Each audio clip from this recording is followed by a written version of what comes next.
The following is a class on the Bhagavad Gita as it is, second chapter, text number 13 through 17, given by His Divine Grace, A.C. Bhaktivedanta Swami Prabhupada, recorded on November 25th, 1968, in Los Angeles.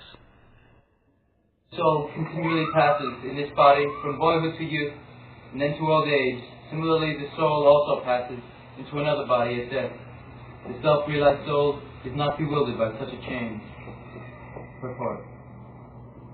Since every living entity is an individual soul, each is changing his body at every moment, manifesting sometimes as a child, sometimes as a youth, and sometimes as an old man, although the same spirit soul is there and does not undergo any change. The individual soul finally changes the body itself in transmigrating from one to another, and since it is sure to have another body in the next birth, either material or spiritual, there was no cause for lamentation by Arjuna on account of death, either over Bhisma or over Drona, for whom he was so concerned. Rather, now, this simple fact, as it is explained in the Bhagavad Gita, that dehinasmin jatha dehi kumara jovanangara, the change of body is taking place every moment.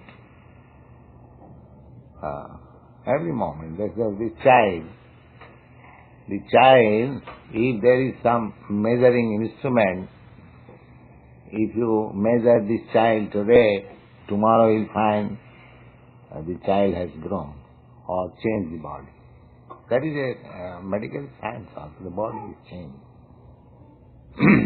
The body is changing, but the soul is there.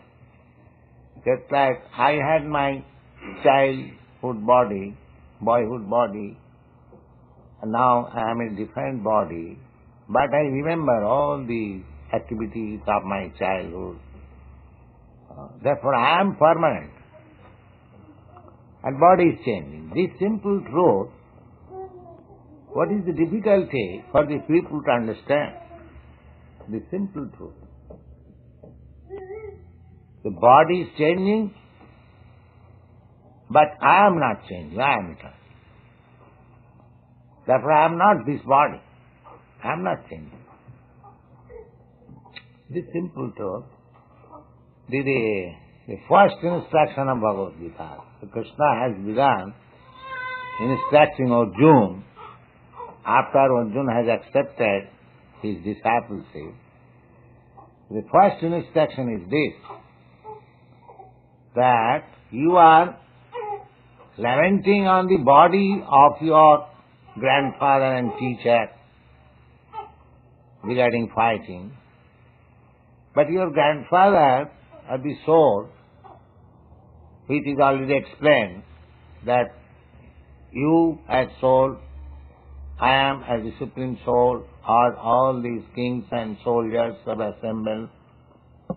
They are also souls. They existed in the past. Now they have changed their body. Again, they will change their body, but they will exist. This is the instruction. The body is changing, and the vivid example that in this life we are changing body. So what is the difficulty of understanding the simple truth that the soul is different from the body?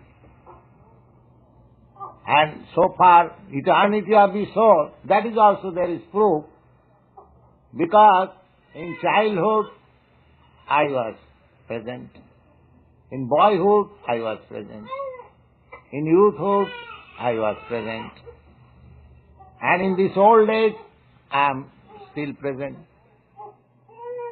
So naturally it is concluded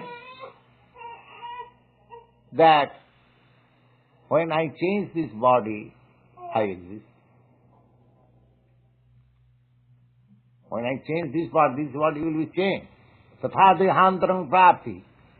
As the parents of this child, now she is say 1 foot long only.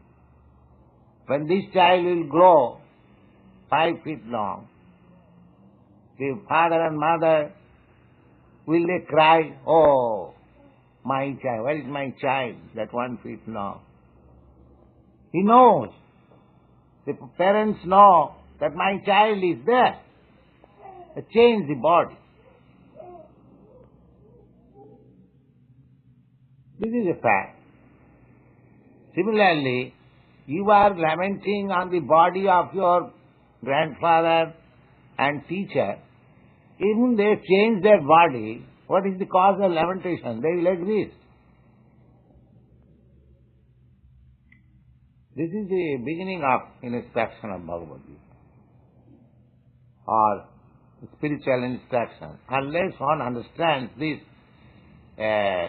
simple fact that the soul is different from this body, the soul is eternal, the body is temporary, changing, because without understanding this, there is no spiritual education. A false education. If one identifies with this body, there is no understanding of spiritual knowledge. So the yogis, they are trying to come to this point by meditation, whether I am this body or not. Meditation means that first meditation, concentration of the mind, the different kinds of sitting posture that helps me to concentrate my mind. And if I concentrate my mind, meditation, that am I this body? Then, if I am not this body, where I am in this body? Then if he analyzes, he will find himself within this heart. Within this heart, the soul is also there, and the super soul is also there. Krishna is also there. So, the perfectional stage of yoga is to see the super soul and understand oneself that I am individual soul. So that perfectional stages we are immediately offering, that you try to see Krishna always, Krishna consciousness. The yogis are trying to reach a platform after so much exercise of the body. We are giving that thing immediately. That be Krishna conscious. You are eternal, part and parcel of Krishna, and Krishna is the super soul. Why should you take so much botheration to find him within? He is without also. He is all powerful. He can accept your offerings, and you can take prasadam. This is practical yoga. So we are not beginning from the gross stage.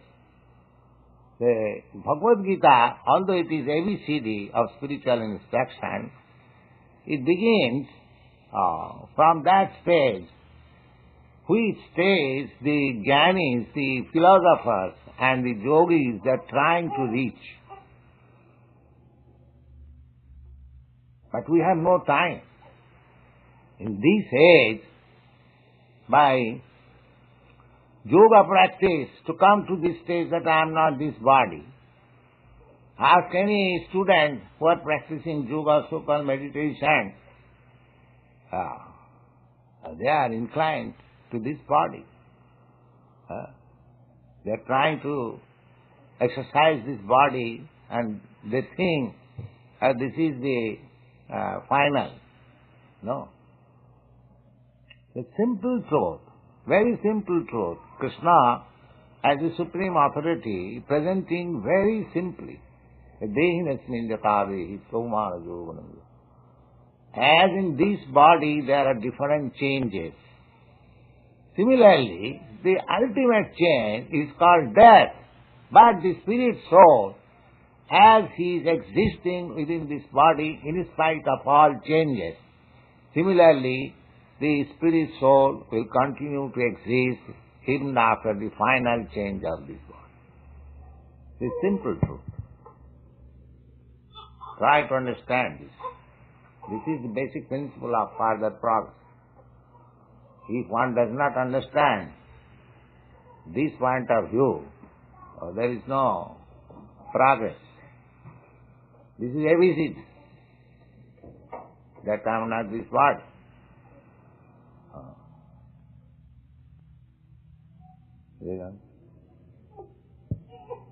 Rather, you should rejoice that they're changing bodies from old to new ones. Now here is another argument that why you are going to lament on the body of your grandfather, his grand old man. If he does not die, if you do not kill him, how long he will live? So you kill him or not kill him, he will die. And you should be rather joyful because your grandfather is going to have again, this is only for argument, again have a new body.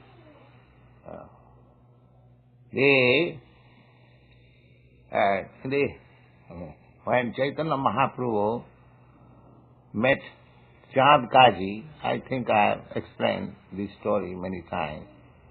Chand Kaji was Mohammedan. So, you know the story that Chaitanya Mahaprabhu started civil disobedience, disregarded the section imposed by the magistrate Sankari that you cannot hold the Sankirtan. The people are disturbed just like you are being threatened by the police. So this is not new thing. This thing is going on from the very beginning, even Chaitanya Mahaprabhu's time. But Chaitanya Mahaprabhu disregarded the notice. Don't care for this notice. Gone. So, and when people, he was very popular, but we are not popular. Chaitanya Mahaprabhu, Chaitanya Mahaprabhu was Krishna. He had attraction. He was although a boy of 20 years old. He had many followers. He ordered, Kaji has ordered to stop. Now I order that hundreds of thousands of people shall assemble this night and we shall go to the Kaji's house.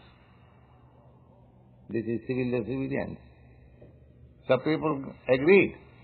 And there are hundreds of thousands of mridanga and hundreds of thousands of people, and they chanted and crossed the whole street. Don't care for any police action. And the Kaji saw, it is a mass movement.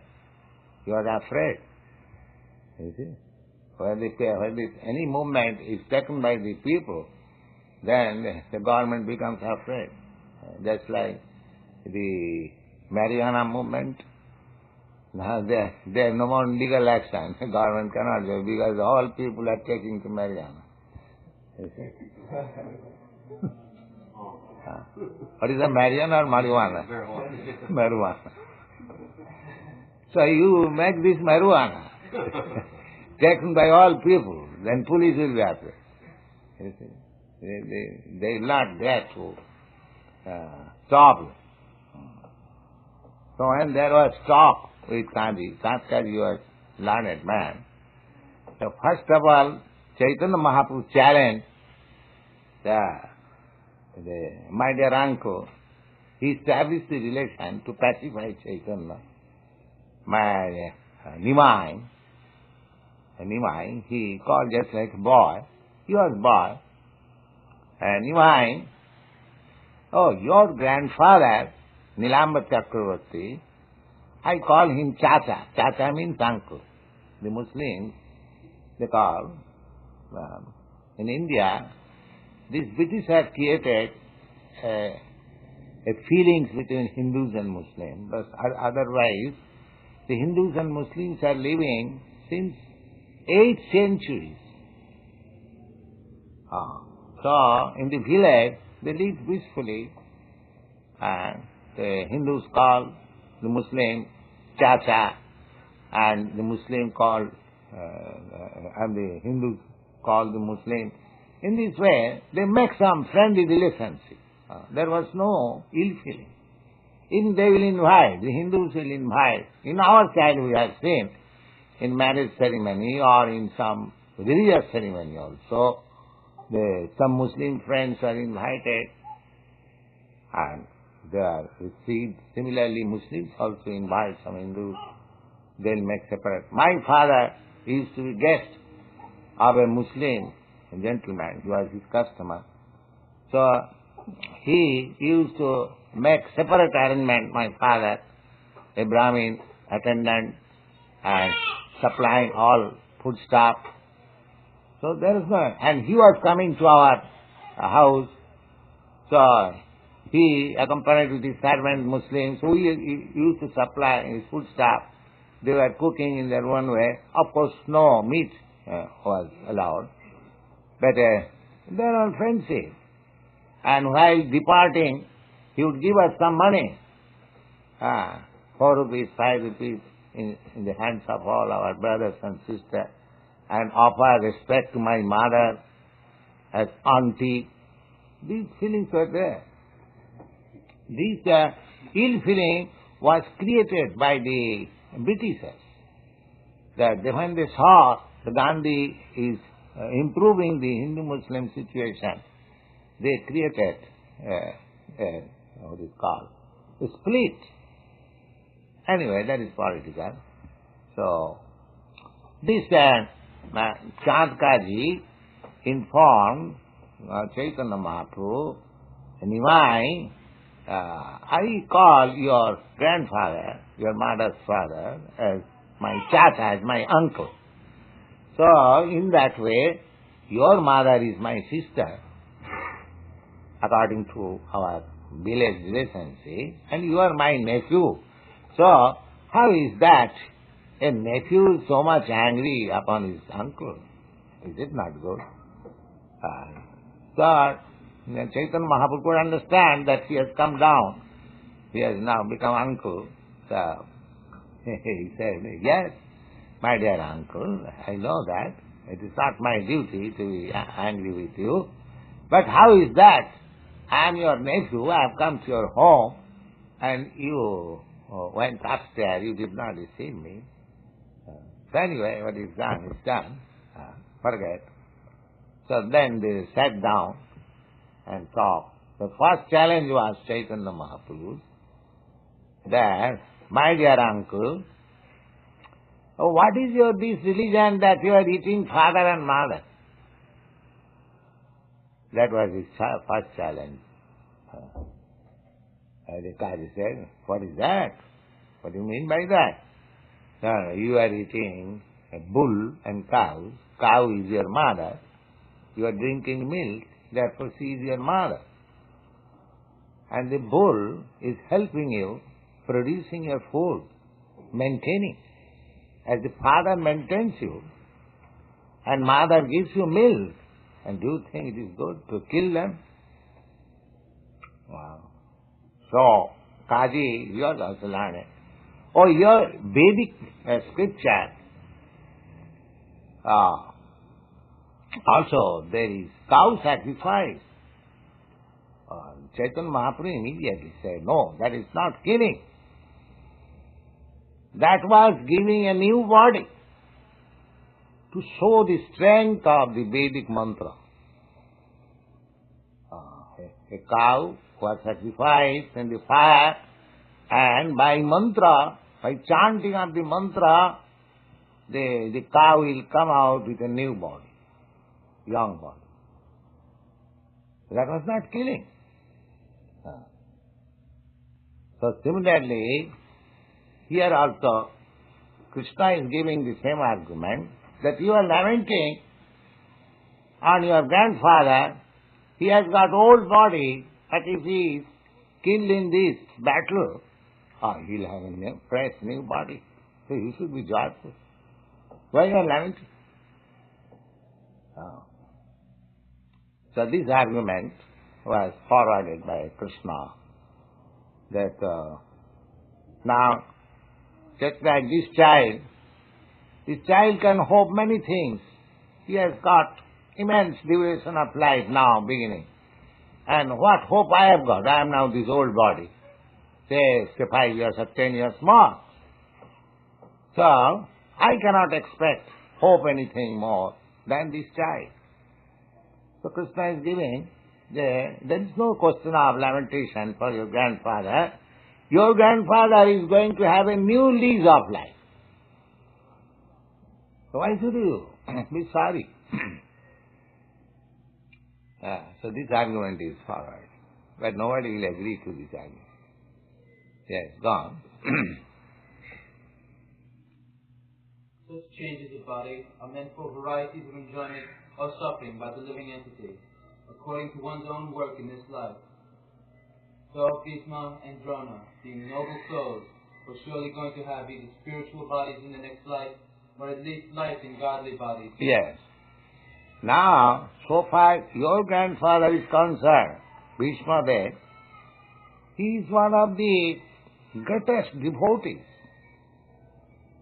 So as soon as he gives up this body, he is going to Vaikuntha. Same example as I told you the other day, that Muniputra Majiva Muniputraka. Chiranjiva Rajaputra. The son of saintly person, you don't live. And the son of a king, you live forever. Why? Because the son of a saintly person, he is undergoing austerities, penances, disciplinary activities. So his life, his future is so bright that he is going to Vaikuntha. And this, the son of king, he is simply indulging in sense gratification, so he is going to hell. So the person who is destined to go to kingdom of God, the sooner he dies is better for him. And this person, one who is going to hell, the later he dies, it is good for him, because as soon as he dies, the hell is prepared for him.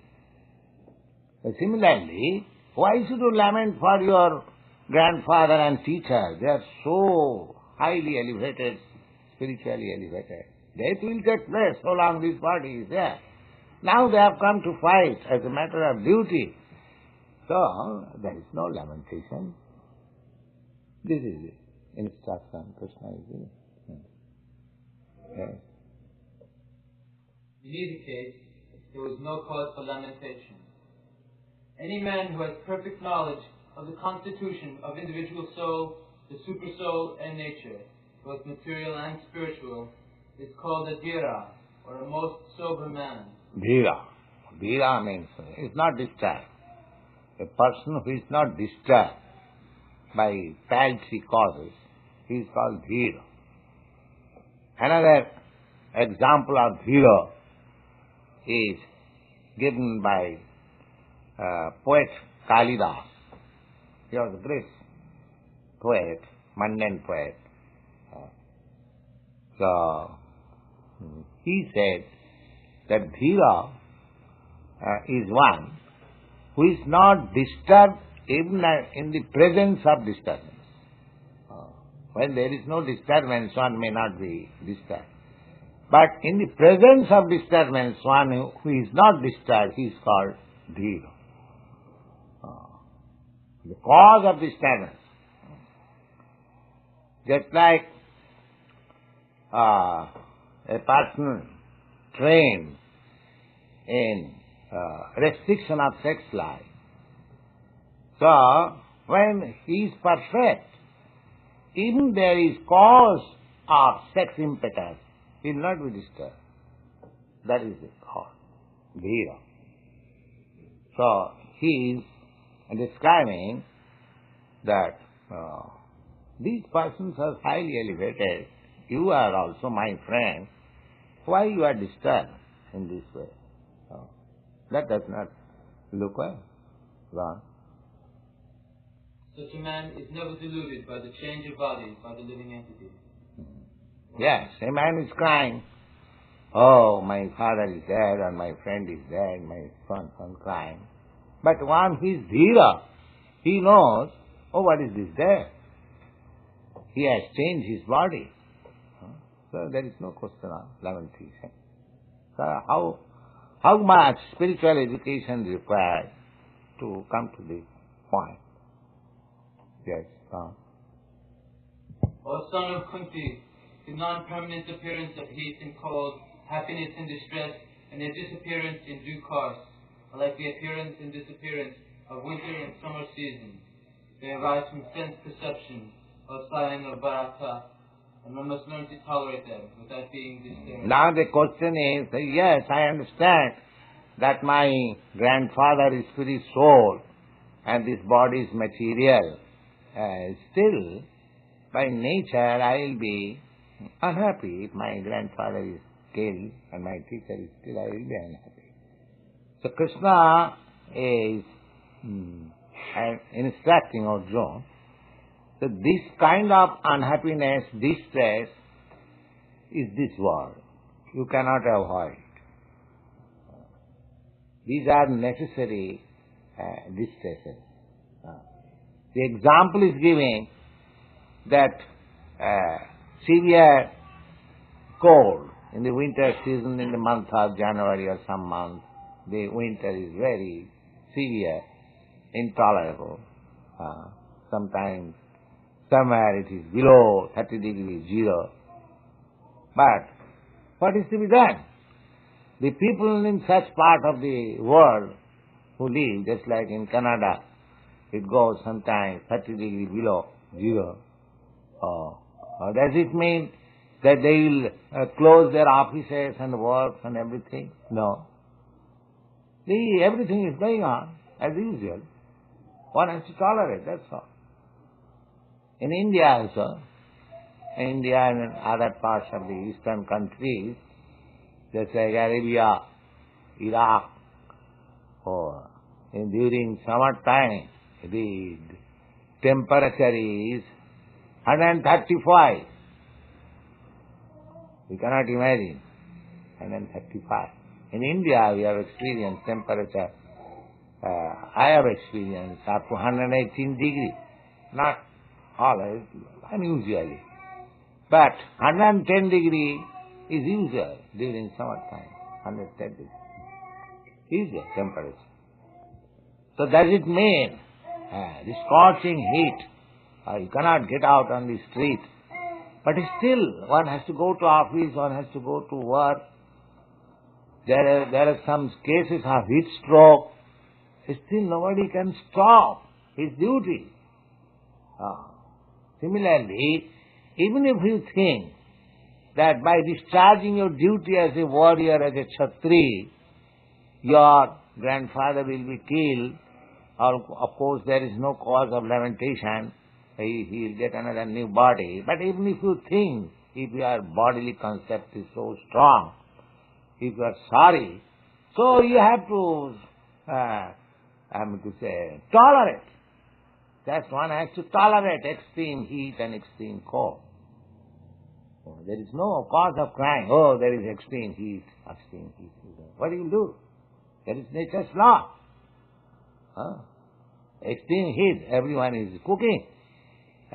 Nobody says, oh, today is extreme heat, I cannot cook. No, everybody is cooking, although there is suffering.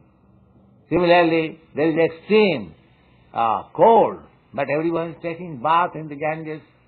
Nobody says, oh, I will not take bath. The duty has to be done. There may be some suffering, temporary, even though Krishna never says, though, my dear Arjuna, you are my friend, all right, you are feeling so much sorry, all right, I shall do it for you. You sit down, silent. No, Krishna never says that. You have to do it. Although he says that this battle is arranged by me, They are already killed. Nobody is going back. Still, you have to do. So our duty, persons who are Krishna consciousness, engaged in Krishna consciousness, they should always know that everything is to be done by Krishna. We cannot do anything without Krishna's sanction. But still we have to do our own duty. Not that, Krishna will do everything, therefore we shall not try for a storefront, or we shall not go to see this man, Krishna. No, that is legend. You have to do your own duty. But result depend on Krishna. This is Krishna. You don't be sorry if there is failure. You don't be unhappy if there is success. You don't be too much, jubilant if there is success. Everything is done by Krishna. This is the attitude of Krishna consciousness. They have to do their own duty. Never mind whether it is suffering or happiness. Doesn't matter. O best among men, the person who is not disturbed by happiness and distress, and is steady in both, is certainly eligible for liberation. Yes. This is the sign, the characteristics or symptoms of a person who is going to be liberated in this life. He has to do his duty. So far we are concerned, we have accepted Krishna consciousness duty, so we have to execute our duties faithfully and seriously. Then it is sure Krishna will give us the desired result. A nice example is given, just like a girl is married to a boy. Generally, girls desire a child. So, if she, after the marriage, if she immediately wants a child, that is not possible. But because she is married, and if she serves faithfully her husband is pleased and there is love, in due course of time there will be child. Why? There is hesitation. There will be child. Similarly, if we have taken to Krishna consciousness, if we discharge our duties faithfully, then in due course of time Krishna will give the desired result. Don't be hesitant. Don't be doubtful. It is sure.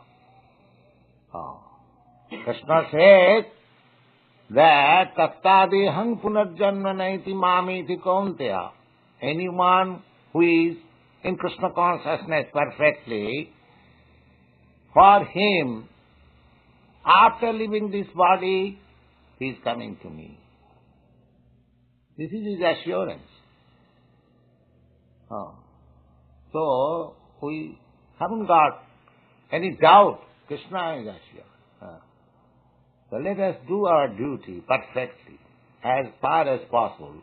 We cannot execute anything perfectly in presence of Krishna, because he is infinite, we are finite. Our energy, our talent, everything is finite.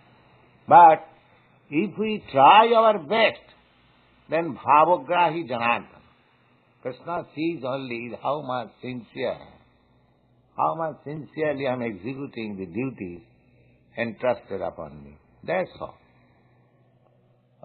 Otherwise, it is not in our power to serve Krishna perfectly. That is not, because we are very teeny. But let's be assured that the desired result will come if we act sincerely to the point. Yes. Those who are seers of the truth have concluded that of the non-existent there is no endurance, and of the eternal there is no cessation. Seers have concluded this by studying the nature of both. Purport: there is no endurance of the changing body, that the body is changing every moment by the actions and reactions of different cells is admitted by modern medical science, and thus growth and old age are taking place. But the spiritual soul exists permanently, remaining the same in all changing circumstances of the body and mind. That is the difference between matter and spirit. By nature the body is ever-changing, and the soul is eternal. This conclusion is established by all classes of seers of the truth, impersonalist and personalist. This is so far the constitution of the spirit is concerned. It is eternal. That is accepted by all philosophers, personalists and impersonalists. The only difference is that impersonalists say that after liberation, after getting freed from this bodily contamination, the spirit soul mixes with its supreme soul, all-pervading, without any individual existence. Just like the same example, there's a small sky within the pitcher. When the pitcher is broken, the small sky within the pitcher mixes with the big sky. The Vaishnava philosopher says that the small sky is individual. It mixes with the big sky, but it keeps its individuality. The example is given in this connection, just like a green bird entering a green tree. So when the bird enters the tree, nobody can find out where is the bird, because the leaves of the tree are green and the bird is also green. Nobody can trace out. But that does not mean the bird has lost its individuality. The individuality is there. Just like you see one airplane is flying in the air, and when it goes too far, it appears that it has disappeared. It seems to us that there is no more that aeroplane. It has mixed with the sky. But actually it is not. It is still there, individual existence. It is my ignorance that I see that it is no more separate. It has mixed with the sky. Just like in the daytime, we don't find any star in the sky. Due to the dazzling sunshine, we cannot see any stars. At night, we can see millions of stars there are. Similarly, that is the impersonalism and personalism. One whose knowledge is not perfect, they think impersonal. Everything homogeneous. Although one whose knowledge is perfect, the Vedas also confirm it, just like in the Upanishad, there is a verse in which it is stated that please withdraw your effulgence so that I can see your real face. Just like the sun glow, you cannot see perfectly due to the dazzling sunshine. But the sun globe is there, and in the glow there are living entities, and there is a principal head man, the God. They are not man because their body is made of fire. So, similarly, the first impersonal impression, Brahma, then further advanced, super soul, and then further advanced, the Supreme Personality of God, Krishna. Brahmeti, Paramatmeti, Bhagavaniti, Sabra. First realization, Brahma, impersonal. The second realization is Paramatma, super soul. And the last realization is the personal form of God, Krishna.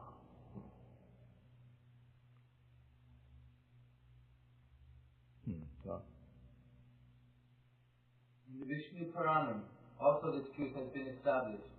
It is stated there that Vishnu and his abodes all have self-illuminated spiritual existence. The words existence and non-existence refer only to spirit and matter. That is the version of all seers of truth. This is the beginning of the instruction by the Lord to the living entities who are bewildered by the influence of ignorance. Removal of this ignorance means re-establishment of the eternal relationship between the worshipper and the worship abode, and the consequent understanding of the difference between part and parcel living entities and the Supreme Personality of Godhead. One can understand the nature of the Supreme by thorough study of oneself, the difference between oneself and the Supreme Being understood as the relationship between the part and the whole. In the Vedanta Sutras, as well as in the Srimad Bhagavatam, the Supreme has been accepted as the origin of all emanations. Such emanations are experienced by superior and inferior natural sequences. The living entity belongs to the superior nature, as will be revealed in the 7th chapter. Although there is no difference between the energy and the energetic is accepted as supreme, and the energy or nature is accepted as the subordinate. The relationship of the living entities, therefore, is always to be subordinate to the Supreme Lord, as with master and the servant, or the teacher and the taught. Such clear knowledge is impossible to grasp under the spell of ignorance. To drive away such ignorance, the Lord teaches the Bhagavad Gita for enlightenment of all beings for all time. 17. That which pervades the body is indestructible. No one is able to destroy the imperishable soul. Now prevails the body. That is consciousness. The soul is very small. But just like you take 1 grain of what is called poison, snake poison, arsenic poison called, what is called? Yes, venom poison. Yes. You take only 1 grain and mix with water and just inject within your body. So immediately the action is there that your heart fails and you die.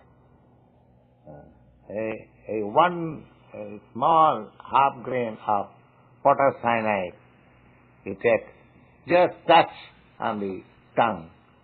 According to the chemists, there is no taste of potash cyanide. Because what is this, whether it is sour or sweet, because there was no chance of tasting it.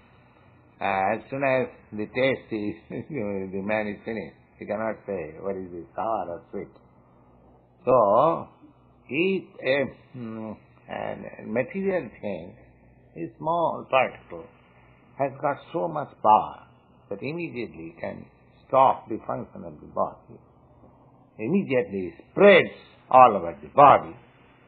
So, the soul, the spiritual spark, grain, a small grain, just like atom, is so powerful, so long is that spiritual grain, the spirit is in the heart.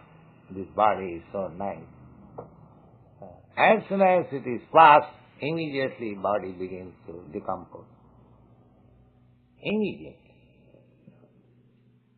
So it is so powerful, if a material thing can spread all over the body, why not the spirit? This is concept. Because the spirit soul is within the heart, I can pinch any part of my body, I feel. This is concept. This is concept. So, because just like the effect of a poisonous grain, a material thing, is immediately felt all over the body.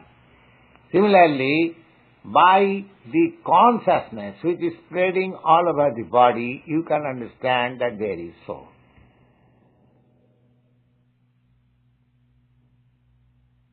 This verse more clearly explains the real nature of the soul, which is spread all over the body. Anyone can understand what is spread all over the body. It is consciousness. Everyone is conscious about the pains and pleasures of the body in part or as a whole. The spreading of consciousness is limited within one's own body.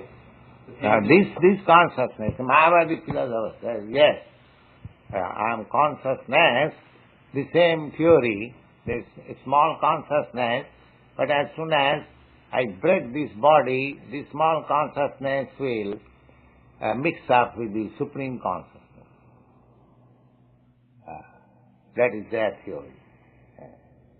But anyway, whatever that theory may be, at least in my present condition, my consciousness is limited within this body. If a person is actually executing devotional service, then he must be happy. If he is not happy, then he is not doing properly. The first thing is this.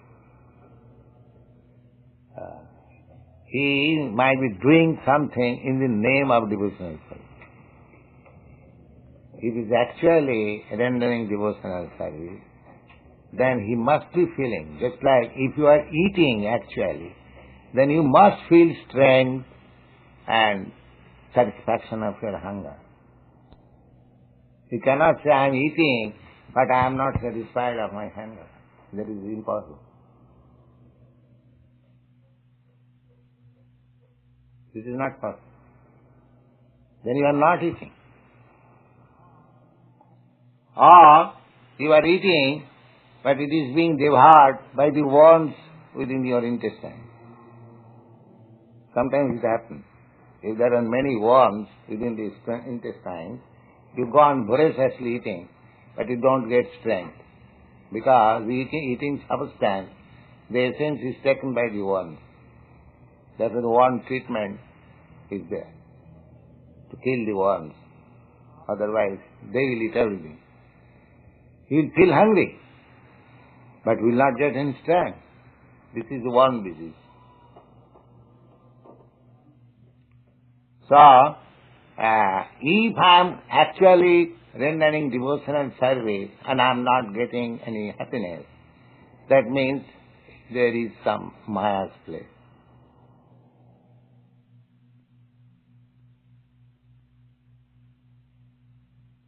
Otherwise, there is no such reason. He must feel happy.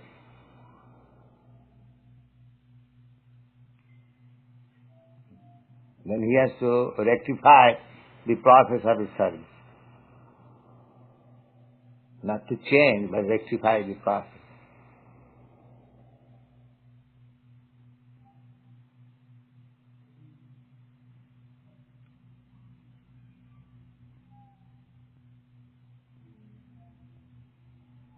What is that? It cannot be.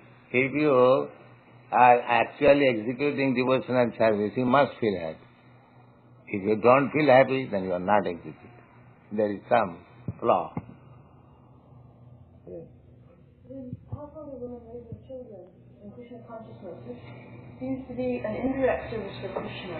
Should they try to serve him more directly by, maybe cooking in the temple or painting or something like this more directly, or is raising children and just having the household functions, is that enough service? Is there ever enough service? Yeah, the thing is, we should be Krishna conscious. Just like electrification, touching electricity by one wire, another joining another wire. If the touch is there, factual, then the electricity is everywhere. Similarly, if our Krishna consciousness is lightly connected, then there is no question of direct or indirect. Because absolute world, there is no difference. As soon as it is touched with the direct connection, that is called disciplic succession. Because the connection is coming down one after another. So if we touch here, the spiritual master who is connected by the same way, then the electric connection is there. There is no question of direct or indirect. Evam parampara praptam imang rajasaya. Simply we have to see whether the connection is disconnected. If the connection is there tight, then the electricity come without fail.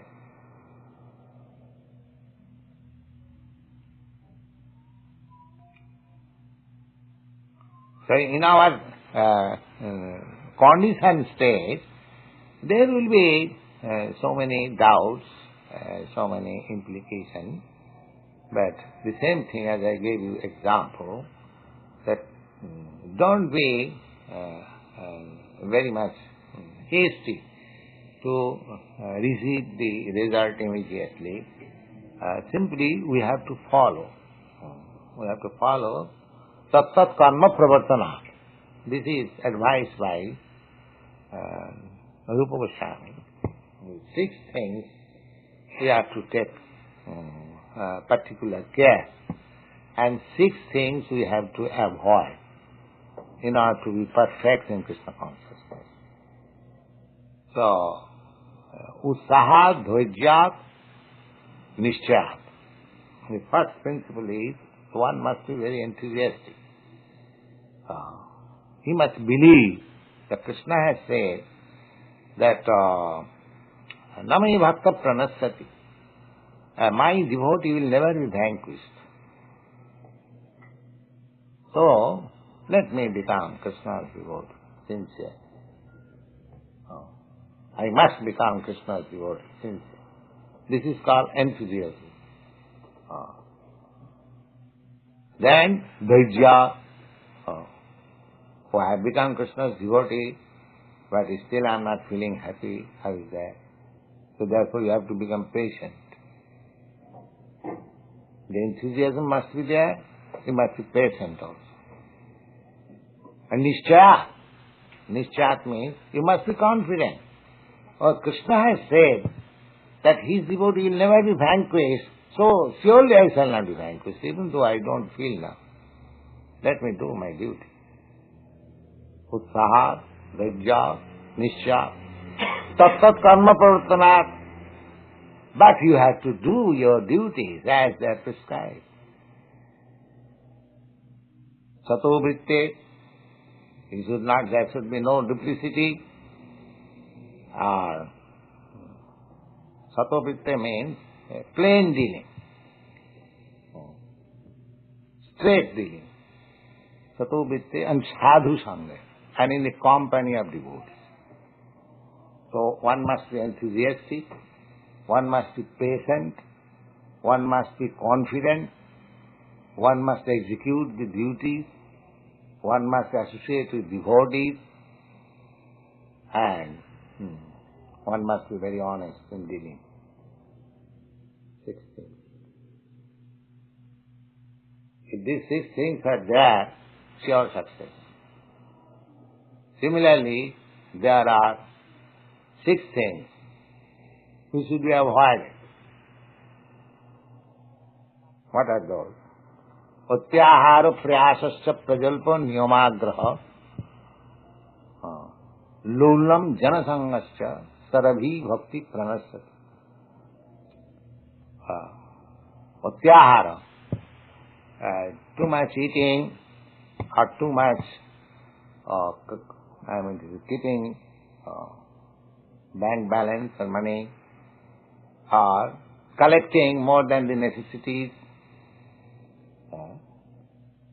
Generally, too much eating is spoiled. We have to eat simply just to keep the body and soul nicely, to execute Krishna concept. Satyara prayas. Prayas means taking some risky work, which will require too much endeavor. We should avoid it. Satyara prayasa prajalpa. Nonsense talking, which has no connection with Krishna concept. Satyahara prayasa prajalpa niyamagraha. Following the rules, but actually I'm not very much careful in executing the war.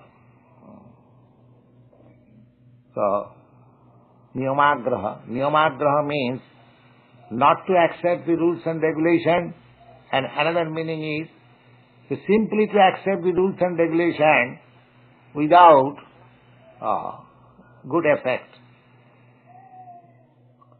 Atyara prayasasta prajalpo niyamagraha, laulam, greediness, and janasangascha, and associating with non-devotees. These things are against execution of devotional service. And the first thing, the patience, enthusiasm, and confidence, these things are favorable. So, we have to take notice of the don'ts and do's. Then it will be all right. Do this, don't do this. There are 6 kinds of don't do this and 6 kinds of do this. So that is nice. Yes. I have a question from Brahma Murthy. Why did people in the past ages sacrifice animals, and how did Krishna put a stop to this? Oh, that I have explained just a few minutes before. The animals were put into the sacrificial fire. By Vedic mantra, he was given new life. But at the present moment, such expert priests and Brahmins are not available. Therefore it is stopped. Animal sacrifice is stopped. Because it is Kali Yuga, nobody is reading and cultivating Vedic mantras. So, in this age, this mantra is called Maha Mantra. Chant Hare Krishna. That's all. All Vedic mantras are now gone to hell. You see, nobody can properly chant Vedic mantras and take the benefit out of it. But this mantra, anyway you chant, neglectfully or properly, chant Hare Krishna and the result is there.